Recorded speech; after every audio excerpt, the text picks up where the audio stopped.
Shalom, selamat pagi Bapak Ibu Saudara yang dikasihi oleh Tuhan. Kiranya damai sejahtera Allah terus melingkupi hati dan pikiran kita. Puji Tuhan, itulah yang menjadi kekuatan dalam kehidupan kita. Puji Tuhan, mari kita berdoa. Terima kasih Tuhan Yesus, Engkau baik dalam kehidupan kami, apapun yang kami alami Tuhan, sesungguhnya Engkau tidak pernah tinggalkan kami. Engkau ada bersama-sama kami. Engkau menyertai kami dan Engkau selalu memperkenan hidup kami Bapa. Terima kasih Tuhan Yesus. Terima kasih Tuhan Yesus. Terima kasih di dalam nama Tuhan Yesus kami sudah berdoa pada pagi hari ini. Haleluya. Amin. Puji Tuhan, Bapak Ibu Saudara yang dikasihi oleh Tuhan. Kalau kita baca di medsos, saat-saat ini berita-berita yang terjadi adalah berita-berita yang sangat mengerikan, menggenaskan. Karena apa? Karena berita-berita di medsos itu beritanya sangat tidak bagus.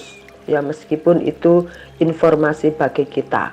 Korupsi kecil hingga besar, penipuan pajak, dan bahkan penipuan kripto yang terjadi saat ini. Terlebih lagi apa? Pelecehan, pemerkosaan yang dilakukan oleh orang-orang terhadap anak-anak masih kecil, ya.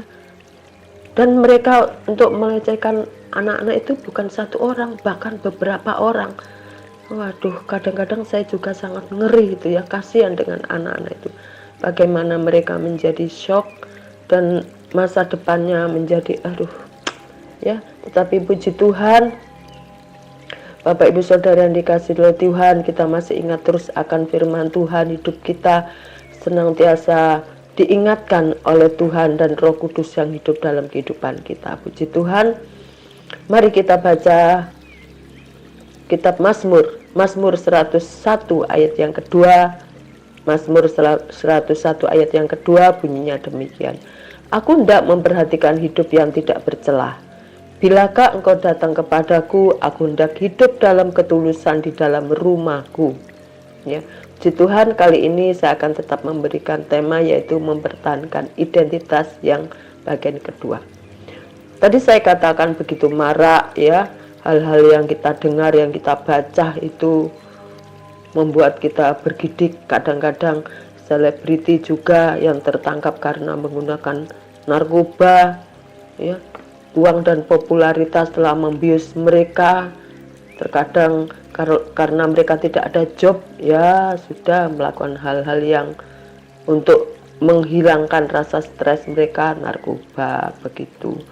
Ya, untuk menenggelamkan kesedihan mereka, maka mereka mencari kebahagiaan atau lari dari permasalahan hidup dengan cara yang salah, yang keliru. Tapi puji Tuhan, kalau kita punya permasalahan dan pergumulan yang kadang membuat hati kita ini ciut, kita ingat, kita lari kepada Tuhan.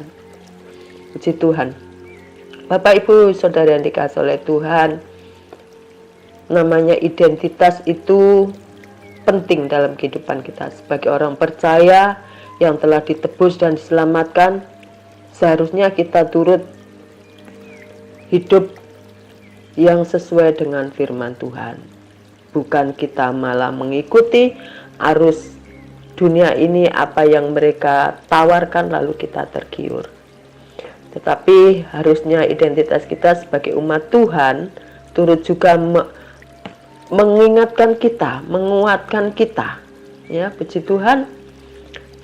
Justru di tengah-tengah dunia yang gelap ini, di tengah-tengah di mana kita berada, kita harus menjadi berkat. Matius 5 ayat 16 mengatakan, hendaknya terangmu bercahaya di depan orang supaya mereka melihat perbuatanmu yang baik dan memuliakan Bapamu yang di surga. Mereka akan melihat perbedaan kita, orang-orang yang melakukan firman Tuhan, orang-orang yang hidup melekat dengan firman Tuhan.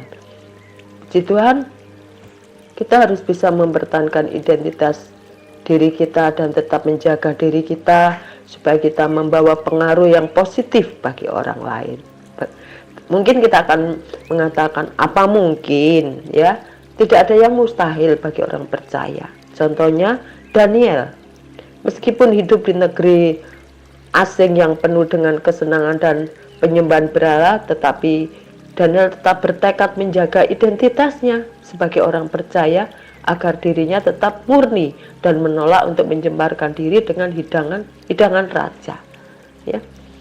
Lalu Daniel 1 ayat 8 mengatakan, Daniel berketetapan untuk tidak menajiskan dirinya dengan santapan raja, dengan anggur yang biasa diminum raja. Dimintanyalah kepada pemimpin pegawai istana itu supaya ia tak usah menajiskan diri. Puji Tuhan, Daniel ternyata berani untuk hidup berbeda dari orang lain. Dan Daniel juga mampu mempertahankan identitas rohaninya. Meskipun Daniel berada di tengah-tengah orang yang tidak hidup dengan firman Tuhan. Contoh lain ada, yaitu Yusuf.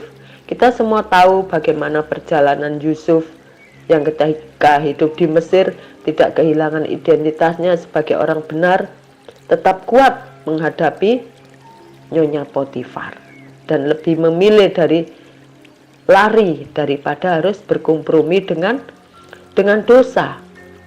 Harus mengikuti apa yang Nyonya Potifar ajak. Dia lebih memilih untuk lari.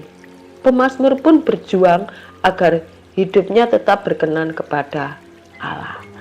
Kata Pemazmur 101 ayat 3 sampai 4, tiada kutaruh di depan mataku perkara dursila, perbuatan murtad aku benci, itu tak akan melekat padaku. Hati yang bengkok akan menjauh daripadaku. Kejahatan aku tidak mau tahu. Nah, puji Tuhan, dia ingat akan identitas dirinya. Begitu juga dengan kita, ya. Kemarin saya katakan kita ini umat pilihan Allah, umat rajani, ya. Kita menjadi anak-anak Allah, menjadi ahli waris kerajaan Allah. Nah, itulah yang orang-orang harus lihat dalam kehidupan kita. Bapak Ibu Saudara yang dikasihi oleh Tuhan, biarlah identitas yang tersemat dalam kehidupan kita mau proklamirkan, kita mau sampaikan kepada orang-orang supaya mereka boleh menerima berkat dari sikap kita, dari tindakan kita. Dan itu tentunya bukan karena kekuatan kita. Tuhan, Roh Kudus yang memampukan kita untuk kita menjadi garam dan terang di sekeliling di mana kita berada. Tuhanlah kekuatanku, Tuhanlah kesanggupan kita, Bapak Ibu Saudara sekalian, sehingga kita cakap untuk menghadapi apapun yang terjadi dalam kehidupan kita. Puji Tuhan, Bapak Ibu Saudara yang dikasihi oleh Tuhan, mari kita berdoa bersama-sama.